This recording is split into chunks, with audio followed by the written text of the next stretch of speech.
Alright, welcome back to the dungeon scene series. And this is what I've got so far, and I figured what I was going to do in this video is more of just showing you some updates and a little bit of how I did this or that rather than full-on modeling. So I've moved forward a little bit. So let me tell you what I've done. And I explained some of this in my vlog from today as well. What I did is I made these jail cells, I guess we'll call them, a little smaller. All right. And I guess I had narrowed the room the other day. I put another one of these pillars here so I could have two shelves. And I won't have them exactly the same. I'll put some different objects on the shelves here and there.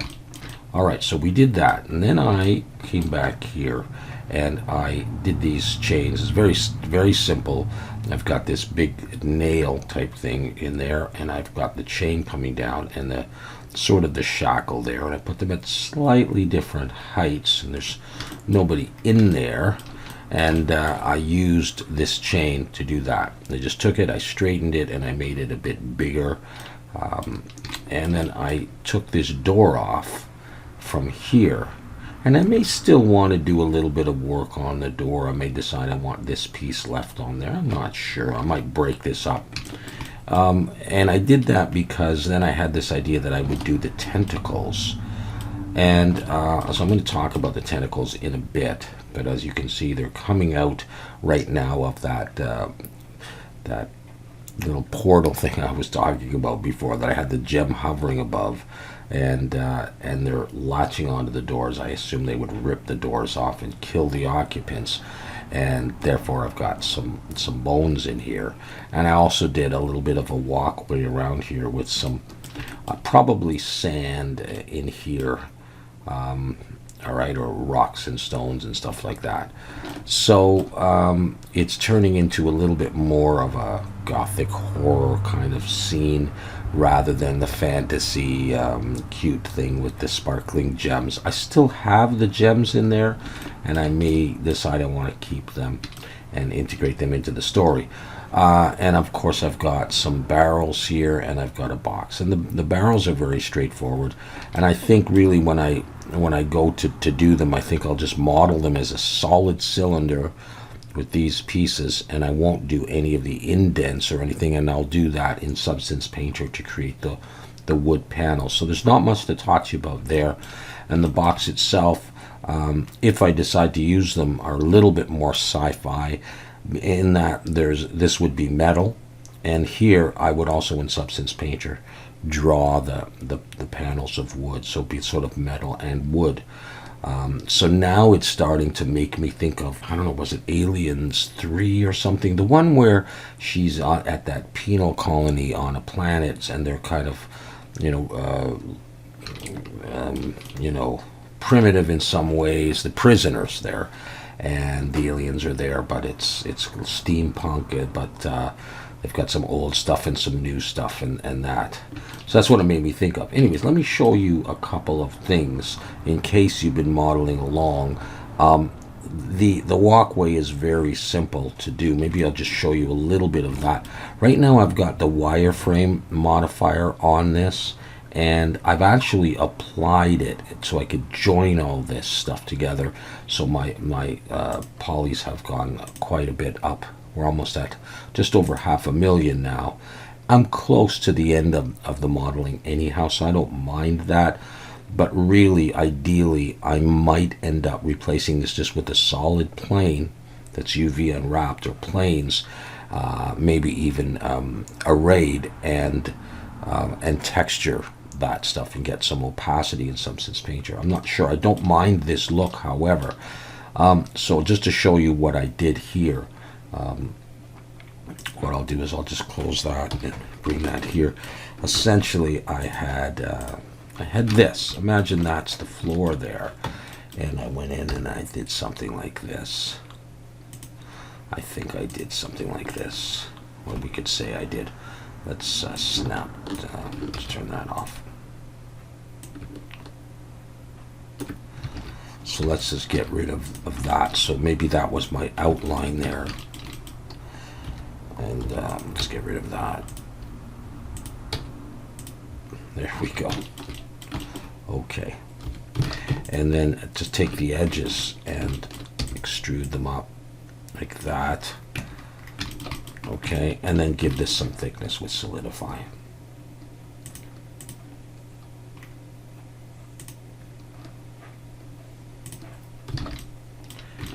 You know, and now you have that.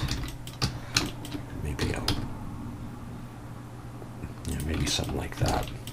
And I had put bolts in here to attach. I'll show you that again in a second.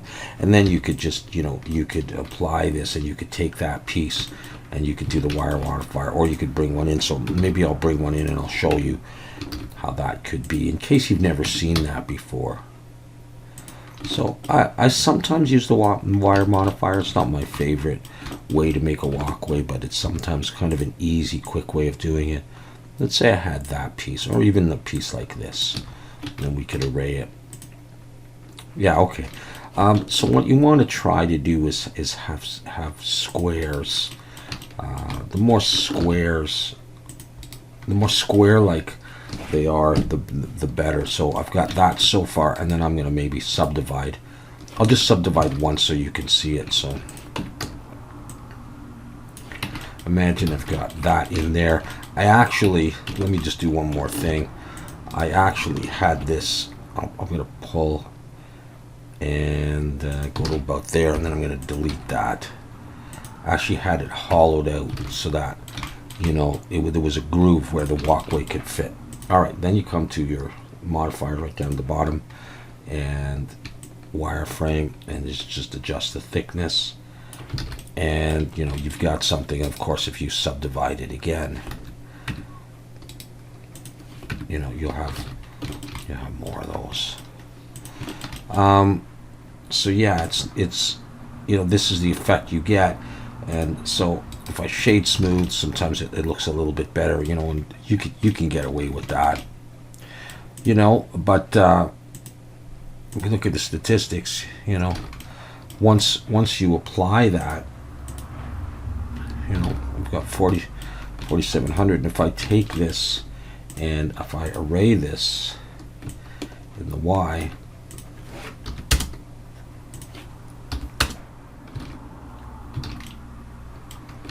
you know, you get a little bit of a seam here.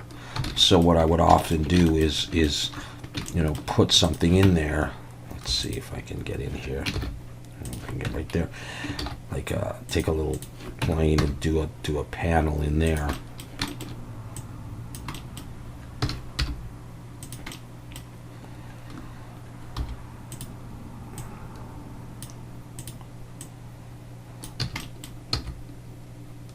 Get rid of that. Maybe take those and bevel them. And get rid of faces and stuff later.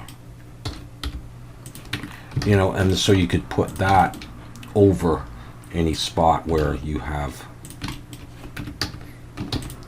where you have that kind of a seam or something like that, if that's the way you wanted to go. Alright, so that's basically how I did that. Put some legs on it, put some bolts in it. This would be concrete, and I wanted just a little bit of this concrete there to you know, support the structure, and then it would come down, and then you could have this little walkway where you could go off into the sand and maybe mine for those gems or something. But watch out for that guy. All right, so that's how we did that. And let's have a look at the bones. So I'll hide that. For the bones, I took a UV sphere. I'll go pretty low. I'll go 12 and 8 or something. Rotate Y90. And then I came in here and I took that vertex and came up one, Control plus X vertices. And so I had that. I took that and I duplicated rotate Z 180 and then pulled it out, so there's a little bit of a space in between, and then I just shift and select that Control E, bridge edge loops. I'll look from the top because it's easier. In face selection, I just grabbed this middle stuff. And you can experiment with different resolutions of that. Extrude it up. I'll scale Z0 to flatten it. So bring it up a little ways. You know, I didn't make the entire bone. I just did this, something like that, and then Control 1 or Control 2. I'll get rid of those. And shade smooth. And you actually, it looks a little bit better when I do that. You get this nice, almost like tendon kind of look, you know. And so I took that, and I'll rotate X 180, you know, bend it a little bit, rotate it back, and then put that in the liquid here, or the sand, or whatever it is. And you don't have to do the whole bone. You can just do that part of it, and it, you know, it almost looks like a bone. Okay, so that's how I did that. And most of the other stuff is pretty straightforward. And just for we'll talk about this, the sand or whatever that stuff is right there. So we'll do that next. Okay. So I'm sure you know this stuff. I'm just going over it. So you create a plane to whatever size you want. And again, if you do stretch it, like say you make it longer, it's nice again if you can try to get square. So let's say put in some edge loops, and I put in a few more, and I'm just looking at it saying, okay, do they look square? They don't have to be small, okay, because then I can come in and I can subdivide. And I come over here, you know, subdivide it a good amount. All right. And once I had that, I pressed 1 for vertex selection and turned on proportional editing here. And then just grab a point and pull, and then use your mouse to roll up or down the circle to get a bigger or smaller zone of influence. And then just do this kind of a thing, you know, and have a few going down and change the size once in a while. I mean, this is one way of doing it. I know Blender's got some landscape generator type stuff, so, you know, it's up to you how you want to do this. But, you know, so I just do this. I'll just do one more over here. All right, once you get that, then put a subdivision on. Nah, I didn't spend much time on that, but that's the general idea of what I did to get this. There it is. And then, you know, it's very smooth right now, but the texture's what's going to make the difference. And I might throw in a few rocks. I might use the scatter add-on as well. So if I do, I'll talk to you about that. And for the tentacles, what I'm going to do is I'll just focus on that, and I'll show you a little bit of how I did this. And they're not done. So basically, you just have your area that you want them to come from. And I'll just do one, and you create a curved path. I mean, that's the way I do it anyhow. You might use a Bezier curve or something. Turn that off. And then I just look off, and I'll look from the top, and I'll just pull that over and then extrude it and do this kind of a thing. And maybe we'll get it to go around. Just extrude it a few times. And yeah, it's going to take a lot of tweaking. And then just, you know, do this kind of thing.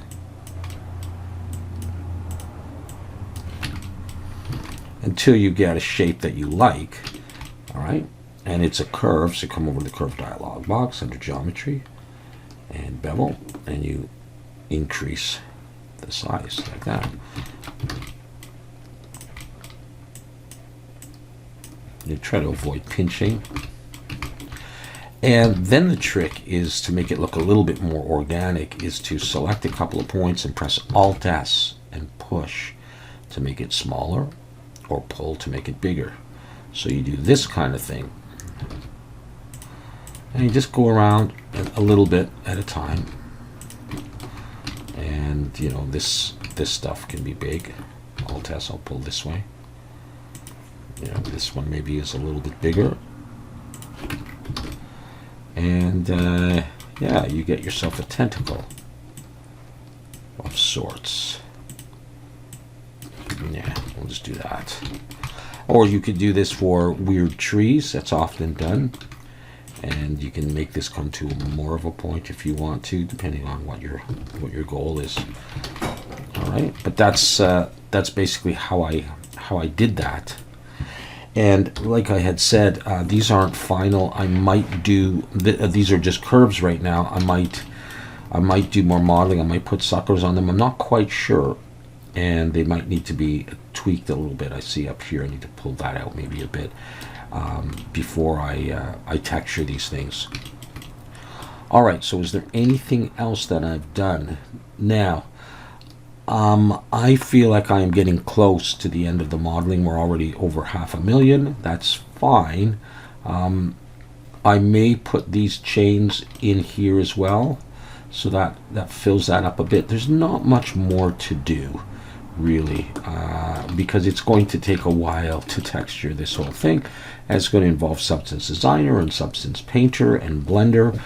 So that's where we're at right now. So what I'm going to do is I'm going to go off on my own, and I'm going to think about these tentacles, if it makes sense that they come out of this sort of weird device. And I think it probably could be that way, as long as you don't see down there and it's nice and dark. And this is a stone thing with some symbols on it, and a symbol in here, and just wrap my head around the whole concept, and then just go around and look and see if there's anything I've missed. So for example, I don't know if you will have noticed, I've got these little legs sticking out here. I might put a little attachment on the outside of this to create a bit more interest, but I actually don't have them down here under this piece. And that's kind of because the sand, I'm going to call it sand, is pushed up here. I might pull it down a little bit and have a couple of those. So there's a few things I may have missed. All right, and I may not like the position of this barrel and stuff, and might be on the track, or I might make them smaller and have one there, or wherever, or stick it in there. I don't know. A few more things like that, simple things, but I don't think I'm going to do much more modeling. I think we're very close to the end of the modeling. So then once I would start going through and assigning some materials to some of this to make it easier in Substance Painter. And of course, if you're going to texture it in Blender, that's what you would have to do. And then start applying some of the modifiers. If I have bevels or subdivisions, looking at, can I get rid of subdivisions? Can I lower bevels? And what stuff do I want to join? Because that will have implications on how I add textures in Substance Painter. Like, for example, if I just join all of this together as box, I'll have to go in and select that part, and I won't be able to do it like that in Substance Painter to add a wood material. I'll have to do some masking type stuff. So I'll have to think about the texturing, how I'm going to do it all.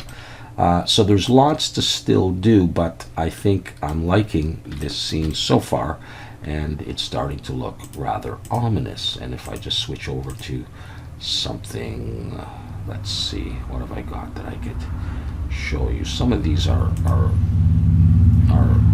matte caps that I've bought that don't just come with Blender. Anyways, to give you different ideas of how it might end up looking later on. Okay, well, I'm going to leave it at that for now. Sorry, I'm not doing any major modeling, but if you have any questions, let me know, and I will come back and show you what I've decided on in the end, and then we'll get into unwrapping and texturing. Okay, take care.